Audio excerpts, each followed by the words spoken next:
الحمدللہ وکفی الصلاۃ والسلام علی اشرف الانبیاء اما بعد فاعوذ باللہ من الشیطان الرجیم بسم اللہ الرحمن الرحیم قال اللہ تبارک و تعالی فی کلامہ المجید والفرقان الحمید فی سورة البقرہ لیس البر ان تولوا وجوہکم قبل المشرق والمغرب ولكن البر من آمن بالله واليوم الآخر والملائكة والكتاب والنبيين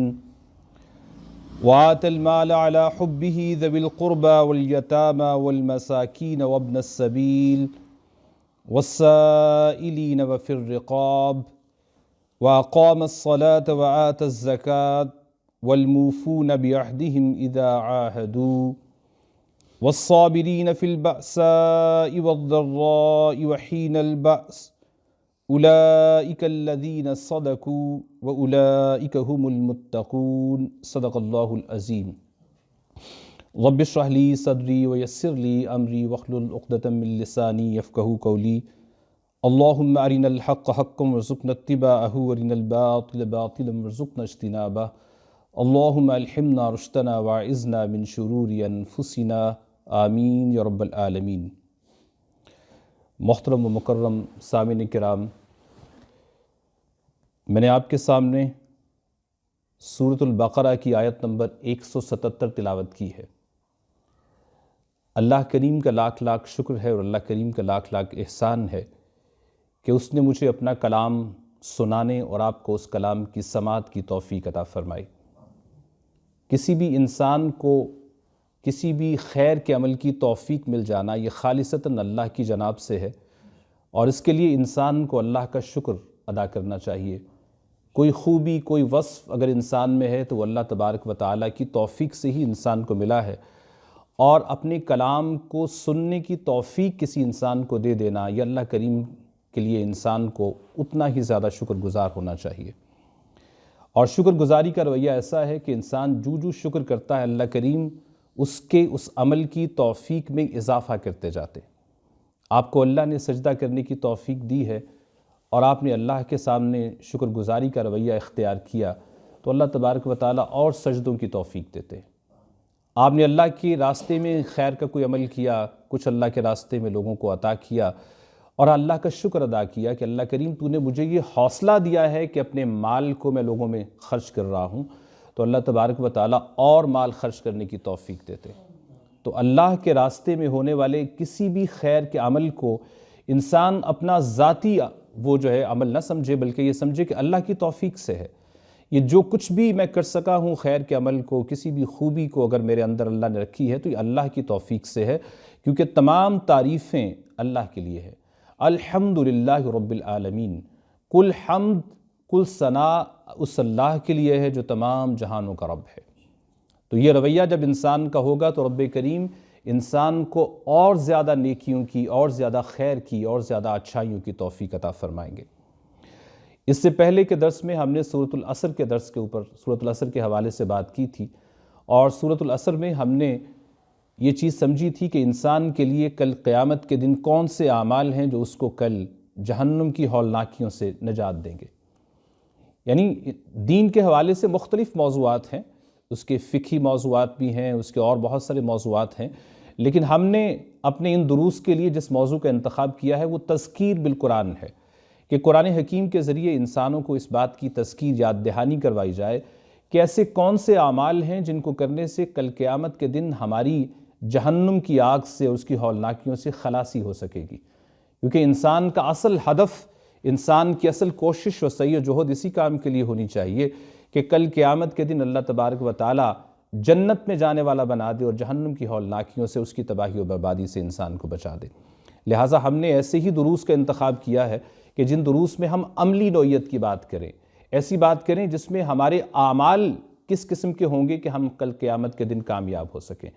تو سورۃ العصر میں ہم نے 4 اوصاف سمجھے تھے کہ جو قیامت کے دن انسان کی نجات کے لیے لازم ہیں، ان میں سے کسی ایک وصف کی کمی انسان کو کل قیامت کے دن اس کی نجات جو ہے وہ ممکن نہیں ہوگی۔ اور وہ 4 شرائط کون سی تھیں؟ سب سے پہلے ہم نے سمجھا ایمان، اور ایمان بھی وہ ایمان جو شعوری ایمان ہے، یعنی پورے شعور کے ساتھ اللہ کو ماننا، پورے شعور کے ساتھ گہرائی کے ساتھ نبی کریم صلی اللہ علیہ وسلم کو ماننا، اور پورے شعور اور پوری حقیقی ایمانی کیفیت کے ساتھ آخرت کو تسلیم کرنا۔ اس کے بعد اعمال صالحہ، اور اعمال صالحہ میں نے اس کا مختصر ترین بات یہ کی تھی کہ اعمال صالحہ سے مراد ایسے اعمال ہیں کہ جن کو قرآن و سنت نے کرنے کا حکم دیا ہے، اور جن چیزوں سے یعنی جن باتوں کو کرنے کا حکم دیا ہے ان تمام کاموں کو کرتے جانا، یہ تمام کام جو ہے اعمال صالحہ ہے۔ اور جس کام کا نبی کریم صلی اللہ علیہ وسلم نے حکم دیا ہے ان تمام اعمال کو کرتے جانا، تو وہ روش انسان کی اعمال صالحہ پر عمل کی روش گردانی جاتی ہے۔ اس کے بعد تیسری بنیادی بات بیان کی تھی شرائط میں سے تواصی بالحق، کہ حق بات کی تلقین آپس میں کرتے رہنا۔ جو اہل ایمان ہوتے ہیں وہ اپنے اس ایمان کی تاثیر سے دوسرے لوگوں کو بھی متاثر کرتے ہیں، وہ اپنے اس حق بات کو دوسروں کے لیے بھی اس کو بہتری جو ہوتی ہے اس کو دوسروں کے سامنے پیش کرتے ہیں۔ اور ایک صاحب ایمان شخص وہ شخص ہوتا ہے کہ جو جس چیز کو اپنے لیے پسند کرتا ہے اسے ہی اپنے دوسرے دوستوں کے لیے بھی پسند کرتا ہے۔ تو ہم اپنے لیے تو جنت کو پسند کریں، اپنے لیے تو آخرت کی کامیابی کو پسند کریں، اور اپنے دوستوں کے لیے اس کو پسند نہ کریں، یہ ایمان کی نفی کی علامت ہے۔ اور ایمان کی موجودگی کی علامت یہ ہے کہ جو اپنے لیے پسند کریں اپنے دوسروں کے لیے بھی پسند کریں۔ اور چوتھی شرط تھی صبر کی تلقین کرتے رہنا۔ صبر کے معنی ہوتے ہیں کہ آپ نے حق بات کی، اب لوگ آپ کے خلاف بھی ہو سکتے ہیں، لوگ آپ کا مذاق بھی اڑائیں گے، آپ کا استہزاء بھی کریں گے، لیکن آپ حق کے موقف پر قائم رہیں۔ دنیا کی کوئی طاقت آپ کو حق کے موقف سے ہٹا نہ سکے۔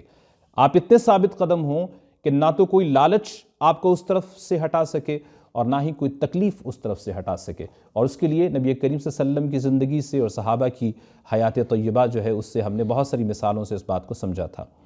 آج کی جو ہماری گفتگو ہے یہ اس کا موضوع ہے نیکی کی حقیقت۔ ایک نیکی کا وہ تصور ہے جو ہمارے ذہن میں یا ہمارے معاشرے میں عام چل رہا ہے۔ انسان کوئی عمل کرتا ہے اور اس عمل کے لیے اس کے پاس کوئی سند موجود نہیں ہے، بغیر کسی سند کے وہ خود سے ہی اس چیز کو ایزیوم کر لیتا ہے کہ یہ نیکی ہے، اور خود سے ہی نیکی کا ایک تصور گھڑ کے اس نیکی کے تصور پر چلنے کا آغاز کر دیتا ہے۔ اس کی بنیادی وجہ کیا ہے؟ اس کی بنیادی وجہ یہ ہے کہ رب کریم نے ہر انسان کے اندر نیکی کا ایک جذبہ رکھا ہے۔ انسان برے سے برا ہو کر بھی کوئی نہ کوئی چھوٹا موٹا نیکی کا کوئی عمل کرنا چاہتا ہے، اور اپنے دل کی تسکین کے لیے، اپنے ضمیر کے اطمینان کے لیے وہ کوئی نہ کوئی نیکی کا عمل کرتا ہے۔ تو لیکن نیکی کے وہ اعمال جو اس کے اپنے ذاتی تصورات پر مبنی ہیں وہ کل قیامت کے دن اللہ کے ہاں کامیابی کی ضمانت نہیں ہوں گے، بلکہ نیکی کا درست تصور انسان کو کل قیامت کے دن انسان کو کامیابی سے ہمکنار کرے گا۔ اب نیکی کے اس تصور کو سمجھنے سے پہلے میں ایک چھوٹی سی مثال اور کہانی سے اپنی بات کا آغاز کروں گا تاکہ آپ اس بات کو سمجھ سکیں کہ نیکی کا صحیح تصور کیا ہے۔ کسی جگہ پر کسی بستی میں ایک ہاتھی آ گیا، اور اس بستی کے اندر رہنے والے لوگ اندھے تھے، دیکھ نہیں سکتے تھے، لہٰذا مختلف لوگ باہر نکلے اپنے گھروں سے اور نکل کر ہاتھی کے مختلف اعضاء کو ہاتھ لگانے لگے۔ کسی نے اس کے پاؤں کو ہاتھ لگایا، کسی نے اس کی دم کو ہاتھ لگایا، کسی نے اس کے پیٹ کو ہاتھ لگایا، کسی نے اس کی سونڈ کو ہاتھ لگایا، کسی نے اس کے جو کان ہیں ان کو ہاتھ لگایا۔ اور اس کے بعد وہ سارے اکٹھے ہوئے اور آپس میں ڈسکس کرنے لگے کہ یہ جانور کیسا ہوتا ہے،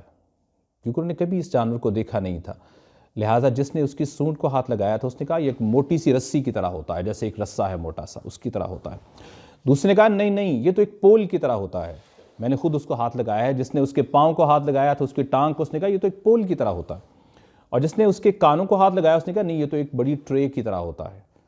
اور جس نے اس کے دم کو ہاتھ لگایا تھا اس نے کہا یہ تو ایک چھوٹی سی رسی کی طرح ہوتا ہے۔ تو لہٰذا جس نے جہاں جہاں پر ہاتھ لگایا اس کے مطابق اس نے ہاتھی کا ایک تصور قائم کر لیا۔ وہاں پہ ایک ایسا شخص بھی موجود تھا جو آنکھوں والا تھا، بینا تھا۔ اس نے کہا بھلے لوگوں، ہاتھی ایسا نہیں ہوتا، تم نے ہاتھی کے مختلف اعضاء کو ہاتھ لگا کر اسی کو ہاتھی سمجھ لیا ہے۔ ہاتھی تو ایک ہیوی اور دیو ہیکل قسم کا جانور ہے، بہت بڑا سا، وہ تو اس قسم کا ہوتا ہے۔ تم نے جزوی تصورات قائم کر لیے۔ بالکل ایسا ہی ہوا ہے ہمارے معاشرے میں بھی کہ نیکی کے تصورات بھی جب آپ قرآن حکیم کے عینک سے نہیں دیکھتے تو آپ کو صحیح نیکی کا تصور نہیں ملتا۔ ایک انسان، ہر انسان اپنے طور پر کسی بات کو نیکی سمجھتے ہوئے اس کو نیکی کا تصور سمجھتا ہے اور اس کے اوپر عمل پیرا ہو جاتا ہے، اور وہ جزوی تصورات آپ کو ہر جگہ ملتے ہیں۔ یعنی آپ اپنے اس طبقے سے اس کا آغاز کیجئے جس کو ہم شرفاء کا طبقہ نہیں کہتے، بدماش ہیں یا طوائف ہیں، ان کے ہاں بھی نیکی کا ایک تصور ہے۔ وہ محرم کے دنوں میں کچھ دیگیں پکائیں گے یا کچھ اور اس قسم کے اعمال کر کے دل کو مطمئن کریں گے کہ ہم نے بہت بڑی نیکی کر لی، یعنی باقی سارے کام ساتھ ساتھ چلیں گے۔ اسی طریقے سے ایک بہت بدمعاش آدمی ہے، وہ بہت پیسہ اکٹھا کرے گا اور اس کے بعد کچھ غریبوں اور محتاجوں میں تقسیم کر کے سمجھے گا کہ میں نے اپنے نیکی کے کام کو مکمل کر لیا۔ اسی طریقے سے کچھ جو ہمارے ہاں کاروباری طبقہ ہے، اس کے ہاں نماز روزہ اس کی پابندی ہوگی، حج پہ حج بھی ہوں گے، عمرے بھی ہوں گے، لیکن وعدے کی پاسداری نہیں ہوگی، لین دین میں اتنا حسن اور کمال نہیں ہوگا جو کہ قرآن حکیم جس چیز کا تقاضا کرتا ہے۔ ایفائے عہد نہیں ہوگا، امانت کی پاسداری نہیں ہوگی۔ ممکن ہے سودی کاروبار بھی چل رہے ہوں، ملاوٹ بھی چل رہی ہو، سب کچھ چل رہا ہو، لیکن وہ اپنے تئیں مطمئن ہے کہ میں 5 وقت نماز بھی ادا کر رہا ہوں، میں نے اتنے حج بھی کر لیے ہیں، میں نے اتنے عمرے بھی کر لیے۔ تعلیم یافتہ طبقہ ہے، ان کے ہاں یہ ہے کہ یہ نماز روزہ تو انسان کا ذاتی معاملہ ہے، اصل نیکی یہ ہے کہ انسان کو وعدے کی پاسداری کرنی چاہیے، سچ بولنا چاہیے، لوگوں سے اچھے طریقے سے پیش آنا چاہیے۔ تو ان تمام طبقات نے بنیادی طور پر دین کے مختلف تصورات کو، اجزاء کو سارے کا سارا دین سمجھ لیا اور ساری کے ساری نیکی سمجھ لیا ہے۔ اس کے بعد پھر ہمارے ہاں نیکی، ظاہر کو نیکی تصور کر لیا گیا ہے۔ ایک انسان ظاہری طور پر بہت آپ کو پارسا اور متقی نظر آتا ہے، اس کے بہت بڑی پگڑی بھی ہے اس کے سر پہ اور بہت لمبا سا اس نے جبہ بھی پہنا ہوا ہے اور اس کی چال میں بھی بڑی عاجزی ہے، اور آپ اس کے ظاہر کو دیکھ کے سمجھنے لگتے ہیں کہ یہ بہت متقی انسان ہے۔ یہ کہنے کا قطعاً یہ مقصد نہیں کہ کل سے جو ایسے گزرنے والے ہیں ان کے بارے میں ہم بدگمانی کریں کہ یہ نیک نہیں ہے، یقیناً وہ نیک اور متقی ہوں گے، لیکن انسان کے محض ظاہر سے اس بات کا تجزیہ کرنا کہ یہ متقی اور بہت نیک اور پارسا ہے، یہ بھی ایک ظاہری اور جزوی تصور ہے۔ اب ہم آتے ہیں نیکی کے اس تصور کی طرف جو قرآن حکیم بیان کرتا ہے کہ نیکی کا اصل تصور ہے کیا۔ ایک نیکی کا وہ تصور ہے کہ جس کو ہم پالے بیٹھے ہیں اور جس کو ہم تصور سمجھتے ہیں، اور ایک نیکی کا تصور جو ہے جسے قرآن حکیم وضاحت کرتا ہے کہ یہ اصل نیکی ہے جس کو ہم نیکی سمجھتے ہیں۔ تو قرآن حکیم کہتا ہے لَيْسَ الْبِرَّ أَن تُوَلُّوا وُجُوهَكُمْ قِبَلَ الْمَشْرِقِ وَالْمَغْرِبِ، نیکی یہی نہیں کہ تم اپنے چہروں کو مشرق یا مغرب کی طرف کر لو، یعنی سب سے پہلے اس بات کی وضاحت کی گئی ہے کہ محض ایک جانب ایک رخ کی طرف منہ کر لینا یہی نیکی نہیں ہے۔ یہ نیکی کے اجزاء میں سے ایک جز تو ہے، لیکن ساری کی ساری یہی نیکی نہیں ہے۔ تم اسی کو ساری نیکی سمجھ بیٹھے ہو، یعنی اصل میں نبی کریم صلی اللہ علیہ وسلم جب مکہ سے مدینہ تشریف لے گئے تو آپ نے 16-17 ماہ تک بیت المقدس کی طرف منہ کر کے نماز پڑھی، جو کہ پہلا وہ قبلہ اولا تھا، اور اس کے بعد اللہ کی طرف سے حکم آ گیا کہ اب آپ قبلہ جو ہے حرم پاک اس کی طرف منہ کر کے نماز پڑھنا شروع کر دیجئے۔ تو یہودیوں نے یہ پروپیگنڈا سٹارٹ کر دیا کہ یہ جو 16-17 ماہ کی تمہاری نمازیں ہوئی ہیں، جن لوگوں نے اس طرف منہ کر کے نمازیں پڑھی ان کی نمازوں کا کیا بنا؟ تو اللہ تبارک و تعالیٰ نے اس کی وضاحت کر دی کہ اللہ تبارک و تعالیٰ تو تمام مشرق و مغرب میں پھیلا ہوا ہے، اسی کے لیے سب کچھ ہے، جہاں دیکھو گے اللہ ہی اللہ ہے، ہر طرف اللہ ہی اللہ ہے۔ یعنی کسی خاص سمت کا تعین کر دینا اس کا یہ مطلب نہیں کہ اللہ اس طرف ہے، صرف اللہ کریم تو ہر طرف ہے، اس کے مقاصد کچھ اور ہیں، اور یہی ساری نیکی نہیں ہے۔ نیکی اصل ہے کیا، اسے قرآن حکیم پھر بیان کرتا ہے وَلَكِنَّ الْبِرُّ، اور بلکہ نیکی تو اس شخص کی ہے من آمن باللہ، جو ایمان لایا اللہ پر، والیوم الآخر، اور آخرت کے دن پر،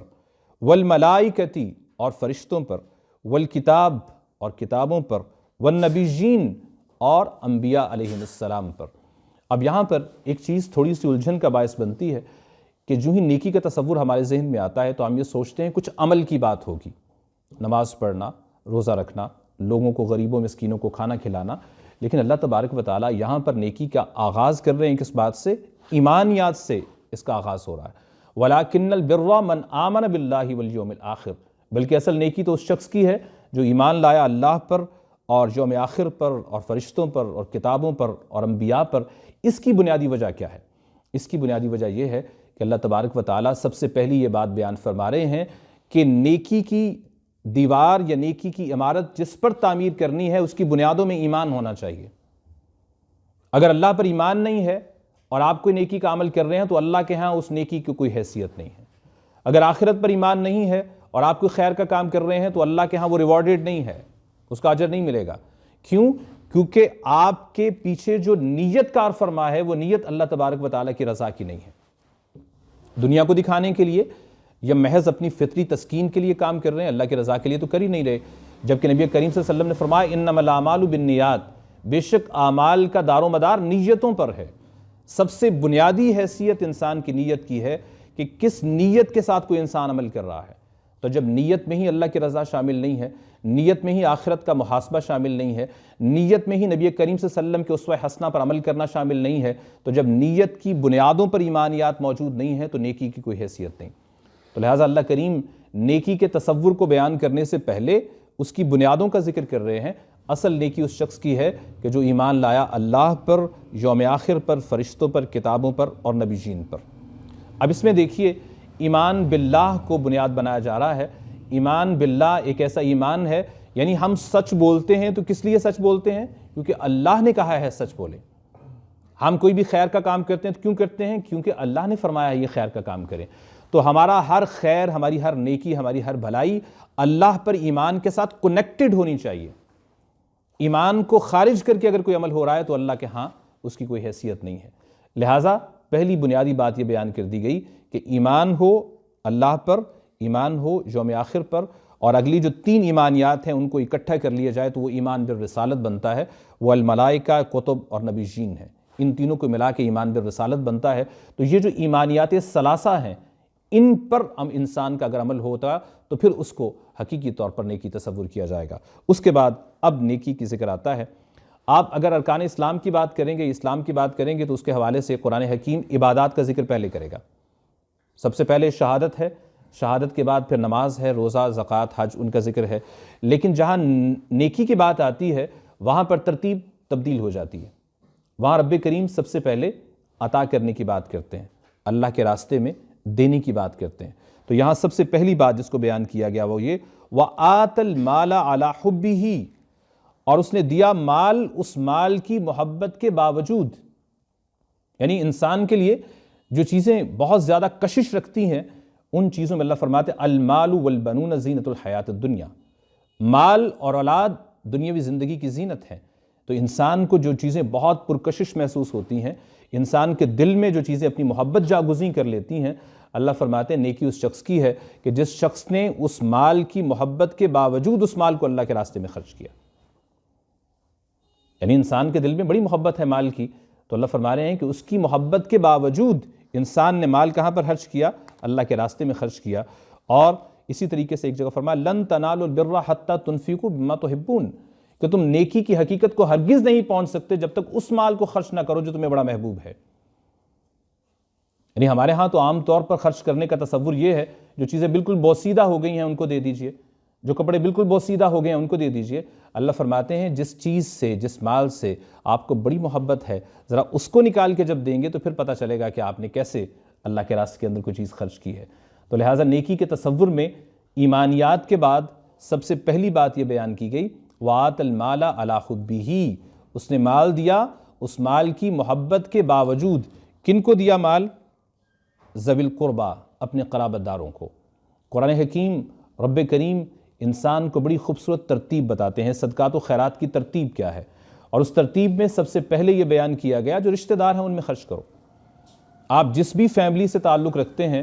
آپ جس بھی فائنانشل سٹیٹس سے تعلق رکھتے ہیں، ہر اعتبار سے ہر خاندان کے اندر کچھ نہ کچھ غرباء، کچھ مساکین، کچھ یتیم ایسے افراد موجود ہوتے ہیں۔ تو اللہ پاک یہ کہہ رہے ہیں کہ سب سے پہلے خرچ کرو اپنے ان قرابت داروں میں، اپنے رشتہ داروں میں، اپنا ان اعزاء وقارب میں جو تمہارے بہت قریب ہیں،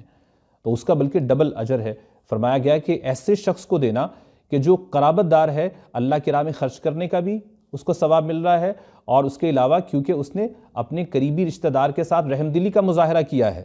تو اس کا بھی اس کو اجر اللہ پاک عطا فرما رہے ہیں کہ قرابت داری کا بھی اجر مل رہا ہے، اللہ تبارک و تعالیٰ کے راستے میں خرچ کرنے کا بھی اجر مل رہا ہے۔ تو اس کو صلہ رحمی کہتے ہیں کہ اپنی قریبی کسی شخص کے ساتھ رحم کا معاملہ کرنا، تو صلہ رحمی کا بھی اس کو اجر مل گیا اور اللہ کے راستے میں خرچ کرنے کا بھی اجر مل گیا۔ تو فرمایا وَآتَ الْمَالَ عَلَى حُبِّهِ ذَوِي الْقُرْبَى، اس کے بعد فرمایا وَالْيَتَامَى، اور یتیموں پر اس نے خرچ کیا۔ نبی کریم صلی اللہ علیہ وآلہ وسلم نے فرمایا کہ قیامت کے دن یتیم کی کفالت کرنے والا اور میں دونوں ہوں گے ہاقضا، اس طرح سے آپس میں جیسے یہ دو انگلیوں کی آپس میں قربت ہے، ایسے ہی میری اور اس شخص کی قربت ہوگی جنت میں جو شخص کسی یتیم کی کفالت کر رہا ہے۔ تو آج کون سا اہل ایمان ہے، یہ مسلمان ہے کہ جس کے دل کی شدید ترین خواہش نہ ہو کہ وہ نبی کریم صلی اللہ علیہ وسلم کی صحبت سے فیضیاب ہو کل قیامت کے دن؟ ہر انسان کی خواہش ہے۔ تو اگر کوئی انسان حضور صلی اللہ علیہ وسلم کی صحبت حاصل کرنا چاہتا ہے تو اس کا بہترین فارمولہ بیان کر دیا گیا کہ یتیم کی کفالت کرنے والا حضور صلی اللہ علیہ وسلم کے ساتھ ایسے ہوگا جیسے یہ دو انگلیاں ہیں۔ تو آت المال علی حبہ ذوی القربى والیتامى والمساکین، اور مسکینوں میں اس نے خرچ کیا، وابن السبیل، اور مسافروں پہ خرچ کیا۔ مسافر شخص جو ہے بعض اوقات ممکن ہے بہت امیر ہو، لیکن سفر کے دوران ممکن ہے اس کی جیب کٹ گئی ہے،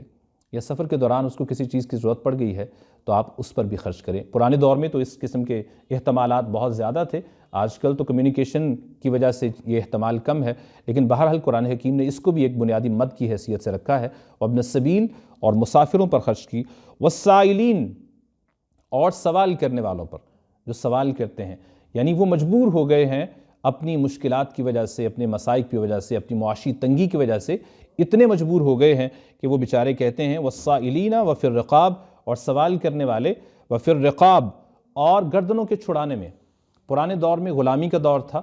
تو ایک غلام شخص کی اپنی کوئی حیثیت، اس کی اپنی کوئی زندگی نہیں ہوتی تھی، وہ تو آقا نے جس طریقے سے اس کو چلانا ہے وہ بیچارہ ویسے ہی چلتا تھا، تو لہٰذا اس طرف بھی متوجہ کیا گیا کہ ان غلاموں کو چھڑاؤ، ان کی گردنیں چھڑواؤ۔ اور آج کل کے دور میں انسان وہ بیچارہ، اس کی گردن لپٹی ہوئی ہے یا وہ بیچارہ پھنسا ہوا ہے کہ جو قرض کی حالت میں ہے، یعنی ایک شخص کی 20-25 ہزار تنخواہ ہے اور اس کے گھر کے اخراجات بھی بڑی مشکل سے چلتے ہیں، اس کی بیوی بیمار ہو گئی، اس کا بچہ بیمار ہو گیا، 40-50 ہزار اس پہ خرچ ہو گیا ہے، اب وہ قرض کی حالت میں ہے اور قرض اتار نہیں سکتا، کیونکہ ریگولر خرچے بھی تو ساتھ چل رہے ہیں۔ تو لہٰذا ایسے لوگوں کے لیے آپ اپنے مال کو ایسے لوگوں پر بھی خرچ کریں، اپنے رشتہ داروں میں، اعزا وقارب میں، اپنے دوستوں میں دیکھیں کہ جو مقروض ہے اور قرض اتار نہیں سکتا، لہٰذا اس کے قرض کو اتارنے کا بھی اہتمام ہو۔ تو لہٰذا یہاں فرمایا وآت المال، اور اس نے مال دیا اس کی محبت کے باوجود، رشتہ داروں پر خرچ کیا، یتیموں پر خرچ کیا، مسکینوں پر خرچ کیا، مسافروں پر خرچ کیا، سوال کرنے والوں پر خرچ کیا، اور گردنوں کے چھڑانے میں اس کو خرچ کیا۔ تو یہاں پر اس ساری بات کو بڑی تفصیل کے ساتھ بیان کیا۔ قرآن حکیم کے اور بھی بہت سارے مقامات پر اللہ پاک اس چیز کو بیان فرماتے ہیں۔ ایک جگہ فرمایا الم نجعل لہ عینین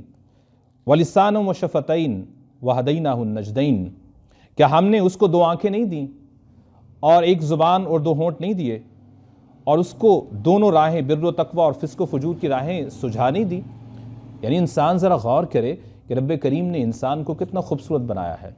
اس کو آنکھیں دی ہیں، اس کو کان دیے ہیں، اس کو ہونٹ دیے ہیں، اس کو سوجھ بوجھ دی ہے، سب کچھ عطا کیا ہے، تو کیا اس کا لیے یہ شکر واجب نہیں ہے کہ وہ جو کچھ اللہ نے اس کو عطا کیا ہے اس عطا کیے ہوئے میں سے دوسرے انسانوں کے اوپر بھی خرچ کرے؟ تو پھر اللہ فرماتے ہیں فَلَقْتَحَمَ الْعَقَبَةَ، پس وہ گھاٹی عبور نہ کر سکا، وَمَا أَدْرَاكَ مَا الْعَقَبَةُ، اور تمہیں کیا معلوم کہ وہ گھاٹی کیا ہے، فَكُّ رَقَبَةٍ،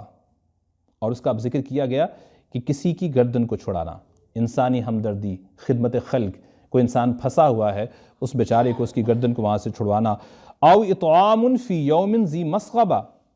یا کسی یتیم کو قحط کے ایام میں جب کہ انسان کو اپنے لالے پڑے ہوں اپنی جان کے، اس یتیم کو، اس مسکین کو، اس کو کھانا کھلانا، یتیمن ذا مقربہ، اور ایسے یتیم کو بھی کھلانا جو بڑا قربت والا ہے، او مسکین ذا متربہ، یا ایسے مسکین کو کھانا کھلا دینا جبکہ وہ خاک میں رل رہا ہو، بیچارے کی مسکنت کی حالت میں ہے، خاک میں رل رہا ہے، تو اللہ پاک فرما رہے ہیں کہ ان لوگوں کے اوپر خرچ کرو، مسکینوں پر خرچ کرو، یتیموں پر خرچ کرو، قرابت داروں پر خرچ کرو، جو غریب بیچارے ہیں ان پر خرچ کرو، مسافروں پر خرچ کرو، جو کچھ انسان کو اللہ پاک نے عطا کیا ہے اس میں سے کہا گیا کہ زیادہ سے زیادہ اس چیز کو خرچ کرو۔ اور ایک اور جگہ قرآن حکیم کرتا ہے سورۃ البلد میں ثم کان من الذین آمنوا وتواصوا بالصبر وتواصوا بالمرحمہ، پھر وہ شامل ہوا ان لوگوں میں جو ایمان لائے اور جنہوں نے ایک دوسرے کو صبر اور باہمی ہمدردی کی پرزور تاکید کی۔ ایک جانب صبر کی تاکید کر رہے ہیں اور دوسری جانب اس بات کی تاکید کرتے ہیں اہل ایمان کہ یار اس کی مدد کرو۔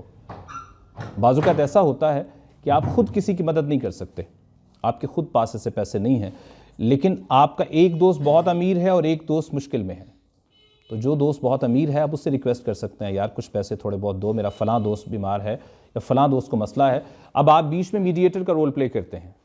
آپ بیچ میں اس سے لے کر دوسرے کی مدد کرتے ہیں، تو اس کا بھی بہت زیادہ اجر ہے اللہ کے ہاں کہ آپ اس چیز کو اس انداز میں کر رہے ہیں۔ نبی کریم صلی اللہ علیہ وسلم کی ایک اور حدیث ہے جس میں آپ نے فرمایا من یحرم الرفق یحرم الخیر، جو شخص دل کی نرمی سے محروم رہا وہ کل کے کل خیر سے محروم ہو گیا۔ یعنی دل میں بالکل نرمی نہیں ہے، لوگ مصیبتوں میں پھنسے ہوئے ہیں، مشکلات میں ہیں، قرض میں ہیں، معاشی بدحالی کا شکار ہیں، اور آپ عیاشیاں کر رہے ہیں، بڑے بڑے ہوٹلز میں بیٹھ کے کھانا کھا رہے ہیں۔ اس کا مطلب یہ ہے کہ دل سخت ہے، دل نرم نہیں ہے۔ آپ کے اپنے اڑوس پڑوس میں ایسے لوگ بستے ہیں جن بیچاروں کے پاس کھانے کے لیے کچھ نہیں ہے اور آپ عیاشیاں کر رہے ہیں، تو ایسا شخص دل کی نرمی سے محروم ہو گیا، اور حضور نے فرمایا جو دل کی نرمی سے محروم ہو گیا وہ کل کے کل خیر سے محروم ہو گیا۔ اور ایک جگہ آپ صلی اللہ علیہ وسلم نے فرمایا من لم یرحم لا یرحم، اللہ اس شخص پر رحم نہیں کرتا جو انسانوں پر رحم نہیں کرتا۔ اگر آپ چاہتے ہیں کہ اللہ تبارک و تعالیٰ آپ پر رحم کا معاملہ کرے تو آپ انسانوں پر رحم کا آغاز کر دیجئے، رب کریم آپ پر اپنی رحمتیں جو ہیں وہ نچھاور کرنے کا آغاز کر دے گا۔ اور ایک اور حدیث کے مطابق نبی کریم صلی اللہ علیہ وسلم نے فرمایا الخلق عیال اللہ، کل کی کل مخلوق اللہ کا کنبہ ہے، یعنی اللہ کے کنبے کے افراد ہیں۔ ایک فرد جو ہے اس نے دوسرے فرد کا خیال نہیں رکھا تو اس کا مطلب یہ ہے کہ اس نے اللہ کے کنبے کا خیال نہیں رکھا۔